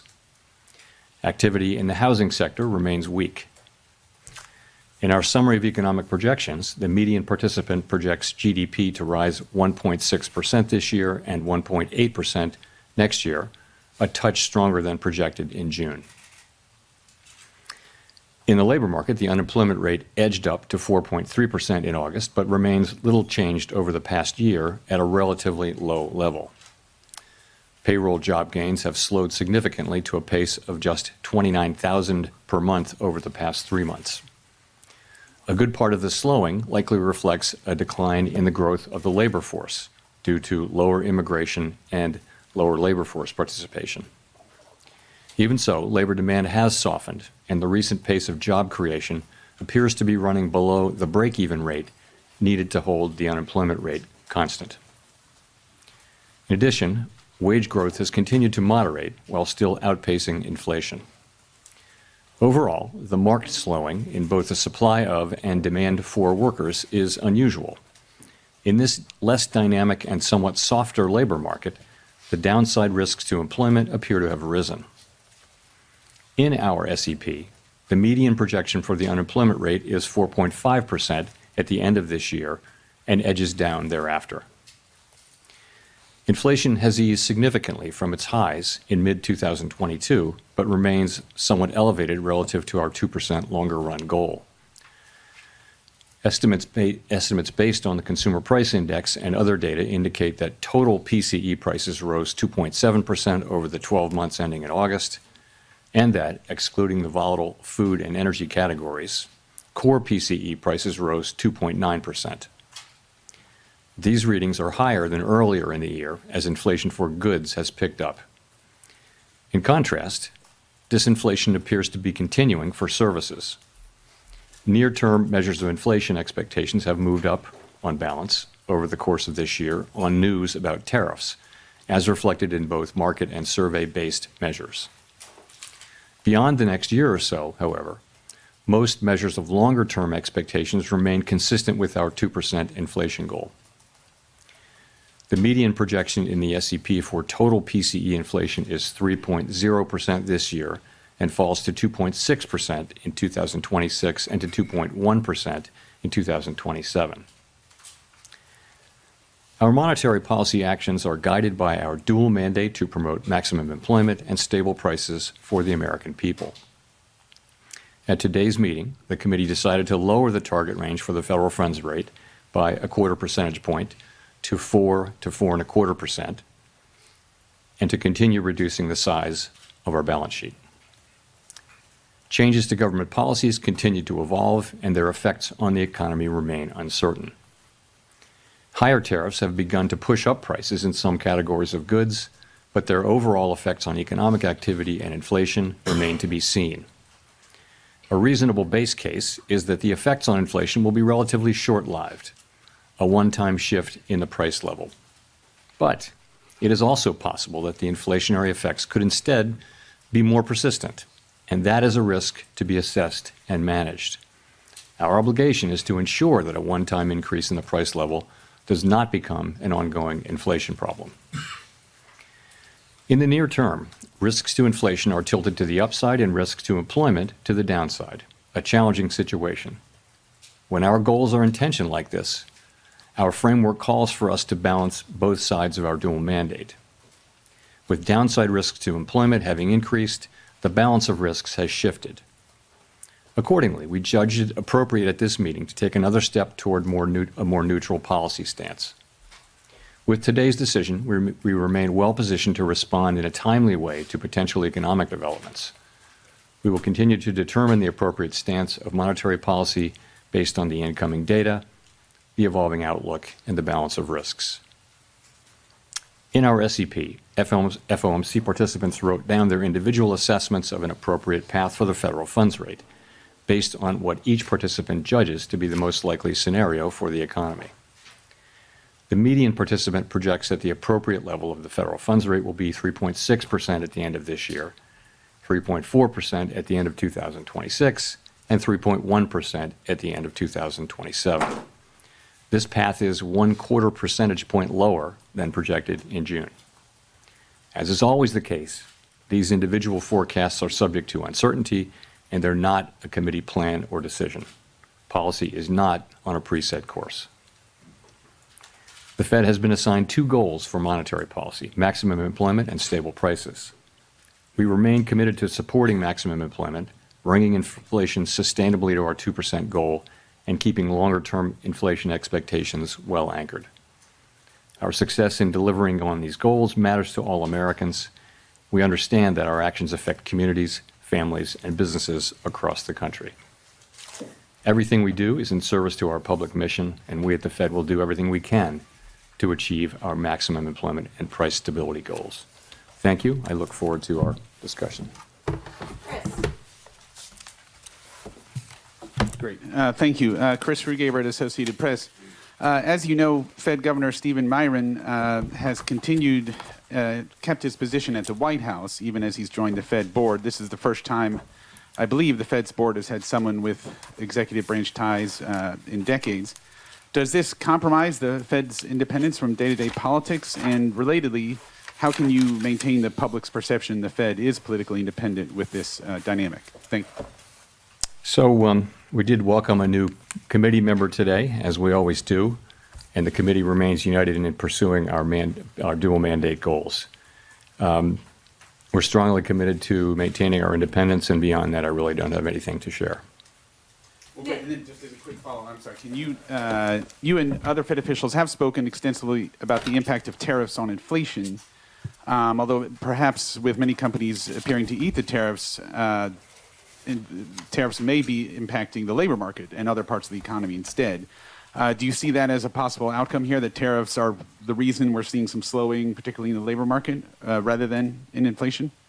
Thank you. You know, it's certainly possible. You know, we're beginning to see, we have begun to see goods prices showing through into higher inflation, and actually the increase in goods prices accounts for most of the increase in inflation, or perhaps all of the increase in inflation over the course of this year. Those are not very large effects at this point, and we do expect them to continue to build over the course of the rest of the year and into next year. And you know, it's also possible that there may be effects on employment, but that I would say if you're looking at why employment is doing what it's doing, that's much more about the change in immigration. So the supply of workers has obviously come way down. There's very little growth, if any, in the supply of workers. And at the same time, demand for workers has also come down quite sharply, and to the point where we see what I've called a curious balance. It's, typically when we say things are in balance, that sounds good, but in this case, the balance is because both supply and demand have come down quite sharply. Now demand coming down a little more sharply because we now see the unemployment rate edging up.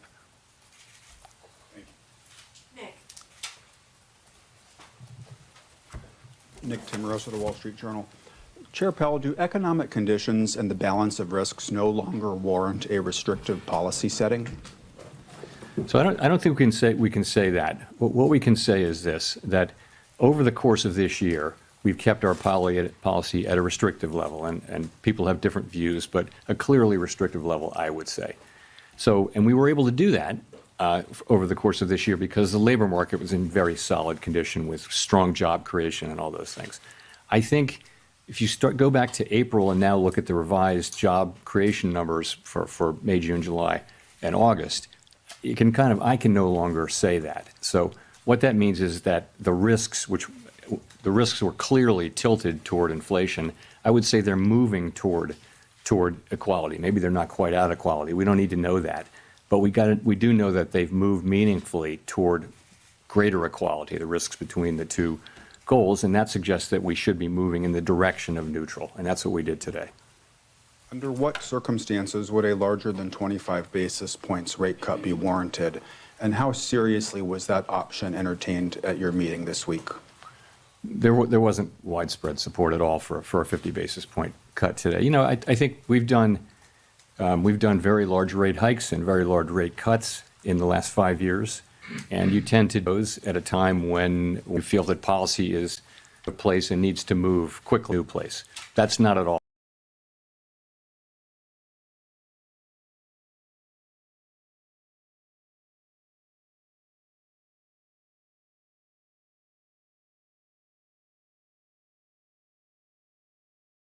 Cuts in the last 5 years, and you tend to do those at a time when we feel that policy is a place and needs to move quickly to a place. That's not at all fate, and I think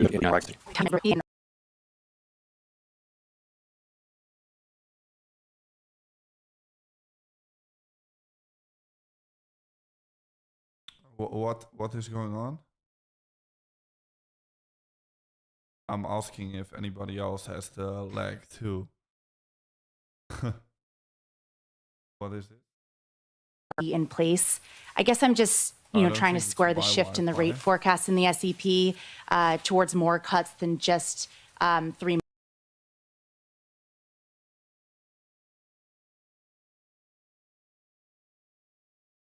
It doesn't seem to be my Wi-Fi. My Wi-Fi is working.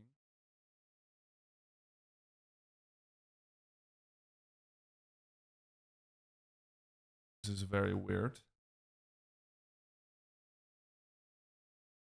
In place. I guess I'm just, trying to square the shift in the rate forecast in the SEP towards more cuts than just 3 months ago, with the fact that the forecast for unemployment didn't change. Yeah, I think you could think of this in a way as a risk management cut, because if you look at the SEP,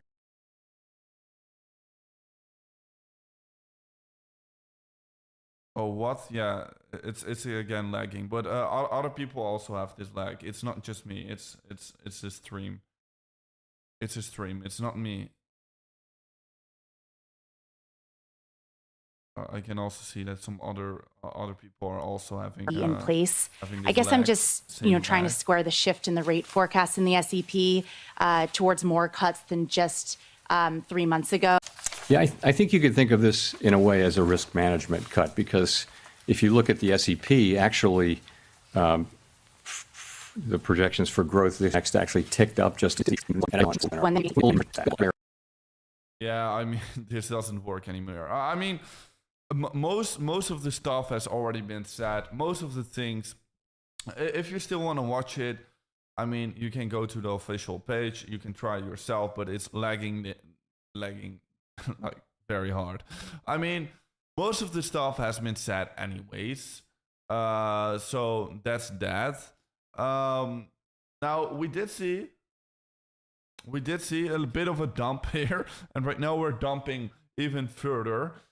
It's basically because, like I've said, the statements, I mean, it wasn't that dovish. It wasn't that dovish. I mean, it was kind of expected. And for me, my personal opinion, it was a bit below expectations. It was, I expected more. I expected more myself. And like maybe I was a bit too optimistic about this. But definitely for the market as well, it's also below their expectations. So yeah, we're seeing a bit of a dump now. And like I've said during the beginning of this stream, if we're gonna see below expectations or expectations for the markets, well, then we can have a look into a similar situation like we have seen over here. But first, we could see a bit of a dump, then a pump. Okay, or like here, where we first see a bit of a dump, then a pump. We could be seeing that again, where first we're gonna dump to that 113k level, and then see that pump. So that 113k level is going to be the level to watch out for Bitcoin, in my opinion. This will be the level to watch out for, and then after that, I do think we can see a very nice pump still to the upside. So don't get worried. This is completely fine. It's normal. I mean, whenever everybody is expecting something good, but it doesn't happen, of course, people are going to sell off. The markets are going to sell off. We're going to crash back to the downside. That's what's happening now. So just get back to support, just like we did over here, just like we did over here, and then we can get back up again. I mean, very normal, very common, nothing to be worried about, just like I've said. Also for Ethereum, yeah, I can see ETH is down to 44.50. Also for ETH, same thing. I mean, yeah, we're just breaking down again.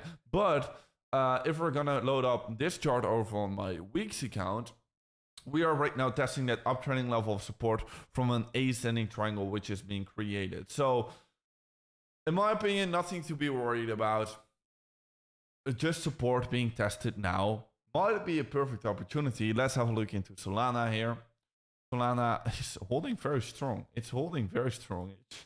Luckily, we didn't enter here now. Luckily, we didn't enter. So for Solana, let's see if we can see that liquidity grab below this low and then see a squeeze back to the upside. That would be a very good entry in my personal opinion.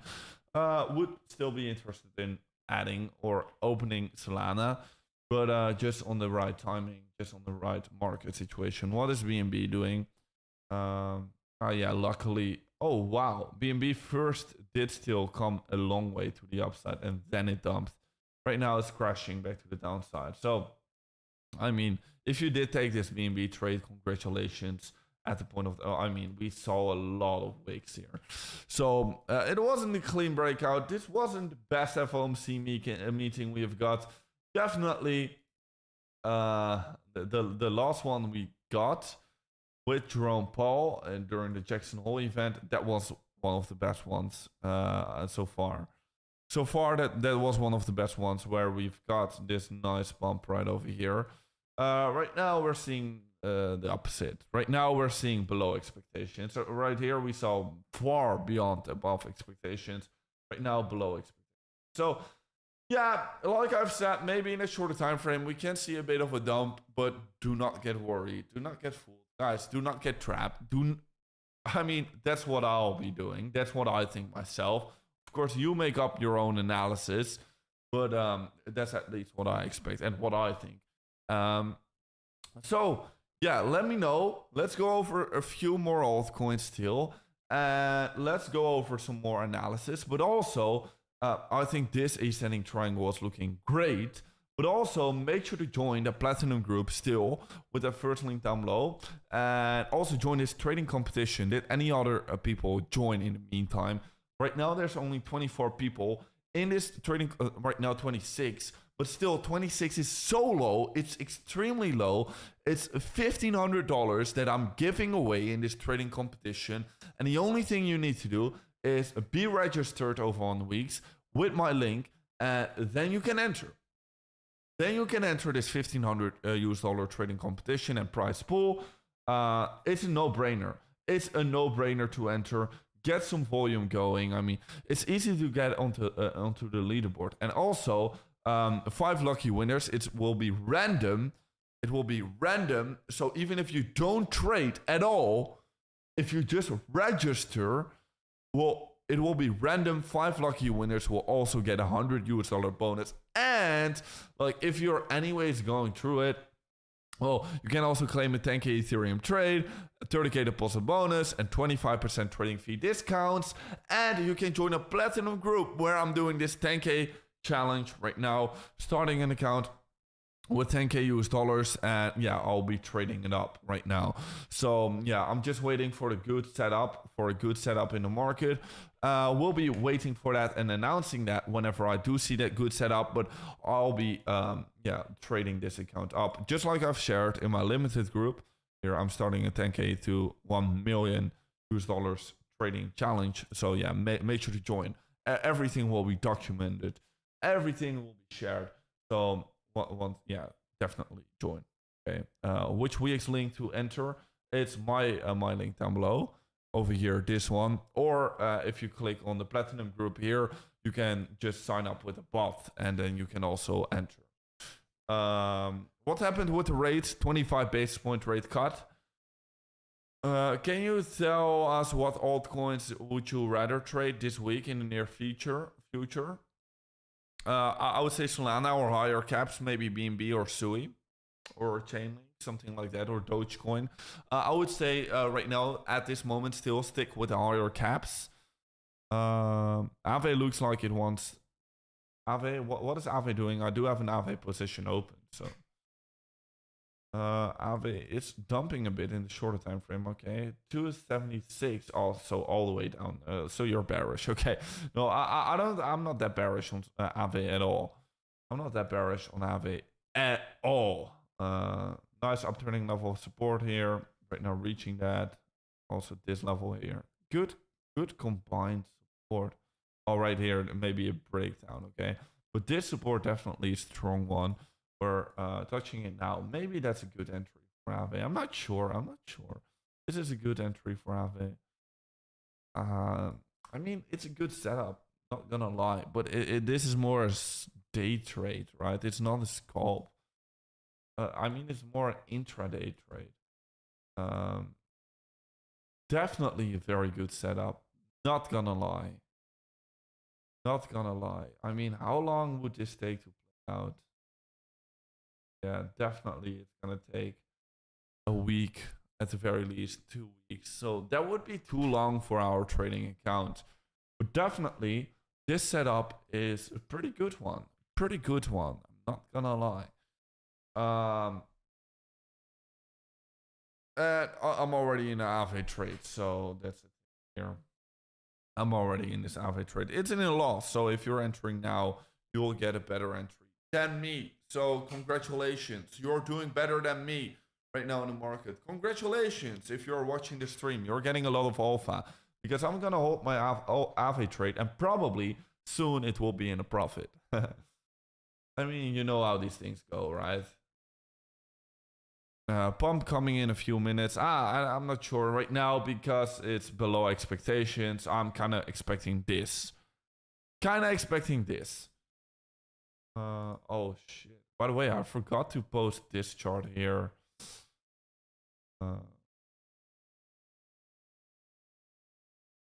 Maybe we can still post it like with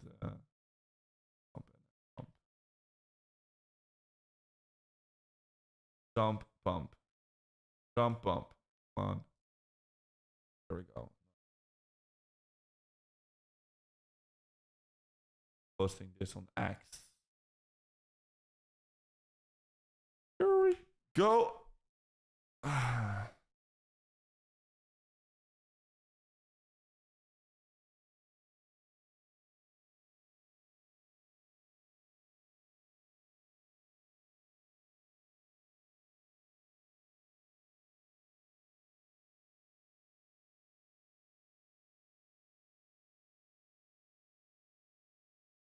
All right, let's have a look.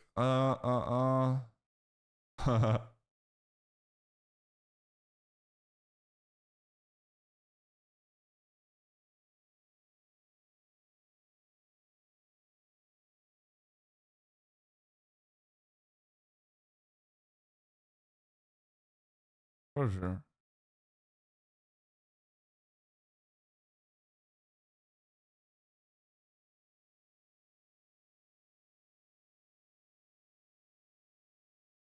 I just got here. What was below expectations? I mean, kind of. I was expecting, and the market was kind of expecting more dovish tonality, and maybe an end of QT. I mean, there was some wild speculation, but it was on the table. That didn't happen. Then also, I mean, of the statements, it was not better than expected, and the market was expecting a bit better.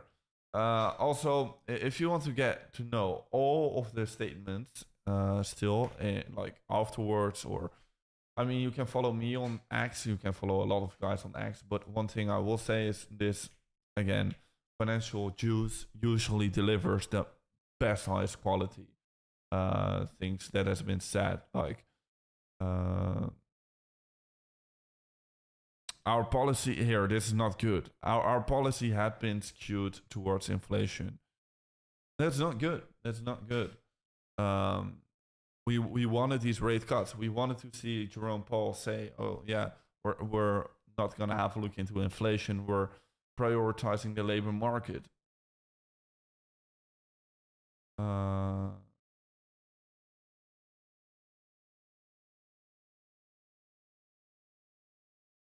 Yeah, this is good though. This was good though. Risk of higher inflation are less than they were in April. But still,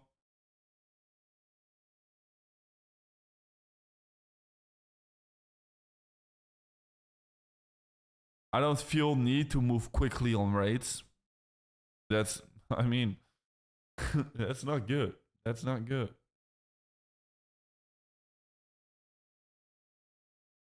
No widespread support for 50 basis points. This is good. This is good. I can no longer say the labor market is solid. Now, it's good and bad, okay? It's good and bad because it's good in the sense that the rates will be cut even more, but it's very bad in the sense where we're probably gonna enter a recession. Probably we are. Probably we are. And so that's why I definitely do think maybe in the short term we can go a little bit higher, but yeah, really.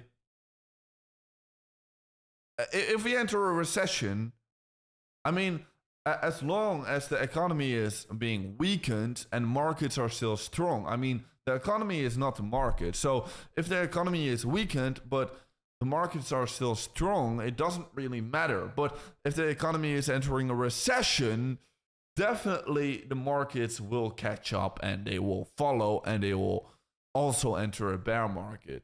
That's just the way how things goes. So yeah, this good thing will just last until it doesn't. It doesn't. And right now with his statements, I mean, this is not good. If Jerome Powell is literally admitting that the labor market isn't looking solid. What else? Yeah, base case is tariff impact on inflation is short-lived. That's bullish, I would say. But not like huge. We already knew that. Moderation in GDP growth largely reflects consumer spending slowdown. Also, not what we want to see. This is not what we want to see coming out of Jerome Powell's mouth. We don't want to see that. Yeah, so generally the statements that have been made, not what we expected, not the most bullish that it could have been. So that's why I've been saying, look, maybe yeah, in a shorter time frame we could see a bit of that dump, but then inevitably I do still maybe it's not gonna happen, but I myself am still gonna expect one last exit pump to the new highs and then a push to the downside. Okay, so even if we're gonna see a bit of a slowdown in the shorter time frame, I will still be bullish. I will still be expecting a pump afterwards. Just settle things down a little bit, right? But I'm still going to be bullish, so do not get trapped and do not get fooled by this bit of a dump we could be seeing. Still gonna be bullish. here, guys. I'm still gonna be bullish. There is a possibility that it's already over now, but it's not my base case. It's not my base case, okay? Also, for example, in 2019, we've also seen a rate cut and then still a bump, and then after that we have seen a dump. Recessions are bullish. Yes, 100%. Recessions are very bullish. I mean, it will bring the best time. Hey, gozer, hoe gaat het nou? It will trigger the best time. It will trigger the best buying opportunity.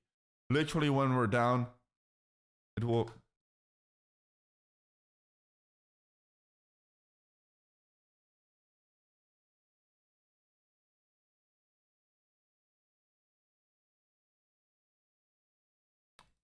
Recessions are bullish, 100%. If we do come down, if we do start a bear market, it will be the best time to accumulate, because then we can run it up.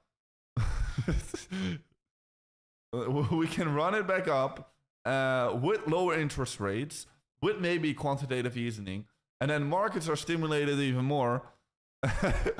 Oh, I shouldn't have done that. And then we're gonna bump it up even higher with quantitative easing, with lower interest rates. Money is cheaper then, and we can bump it up higher. So we should be grateful. We should be thankful for what's happening.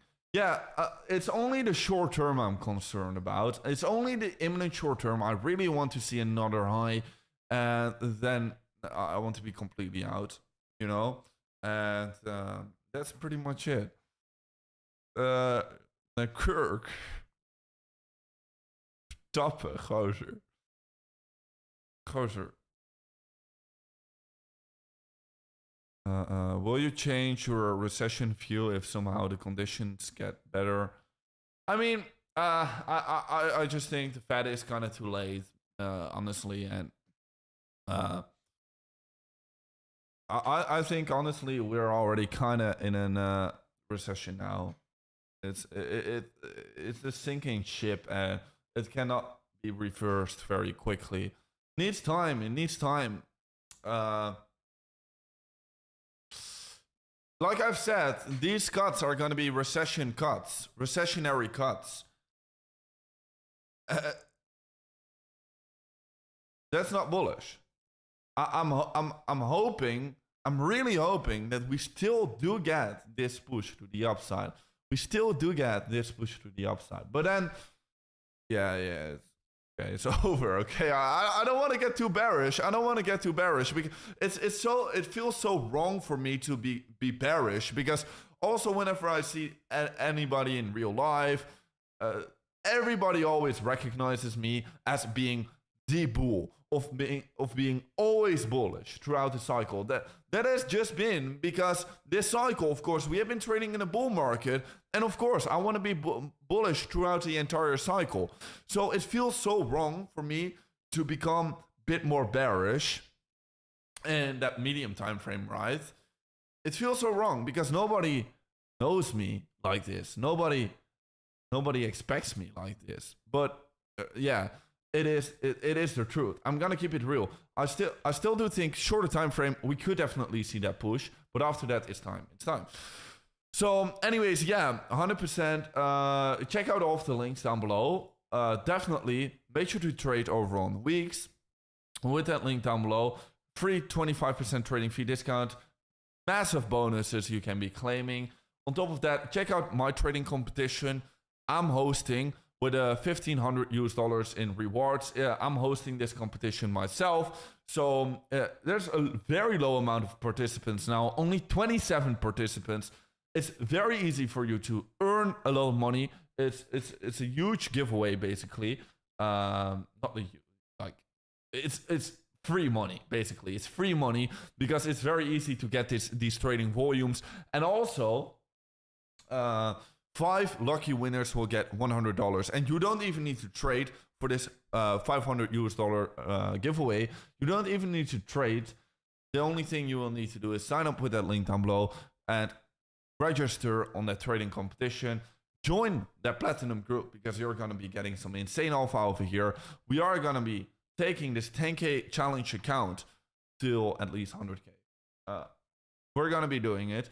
I'm right now screening for some clear setup still. I will be keeping you guys notified because I do still think this is the final leg of the cycle, and then it's time to pack it up. So during this last part, we want to maximally profit from the market. Roderick. I can't register. It's damn low. It's damn low, right? Also on this stream. Let me have a look.